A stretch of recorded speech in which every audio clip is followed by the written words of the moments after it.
Hi అండి, అందరికీ నమస్కారం అండి. ఫ్రెండ్స్, మన వీడియోలోనే టాపిక్ వచ్చేసి రేషన్ కార్డుదారులకు అయితే రాష్ట్ర ప్రభుత్వం మరొక గుడ్ న్యూస్ అయితే చెప్పిందండి. దీనికి సంబంధించిన వివరాలు అయితే మన వీడియోలో తెలుసుకుందామండి. ఆ గుడ్ న్యూస్ ఏంటనేది ఇక్కడైతే మనకు వచ్చిన అప్డేట్ ప్రకారంగా కేజీ గోధుమ పిండి 20 రూపాయలకే తెనాలిలో ప్రారంభించిన మంత్రి మనోహర్.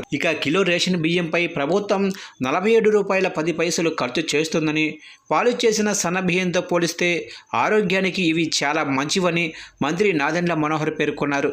రేషన్ కార్డుదారులకు 20 రూపాయలకే గోధుమ పిండిని అందించే కార్యక్రమాన్ని గుంటూరు జిల్లా తెనాలిలో ఆదివారం ఆయన ప్రారంభించి మాట్లాడారు.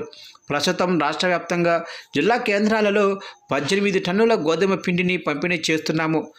రానున్న రోజుల్లో అన్ని చోట్ల కూడా పంపిణీ చేస్తాము. వైకాపా పాలనలో రేషన్ పంపిణీ విధానం కొందరికే ఉపయోగపడింది. కార్డులను సొంత కార్యక్రమం అన్నట్లు వారి ఫోటోలు రంగులతో నింపేశారు.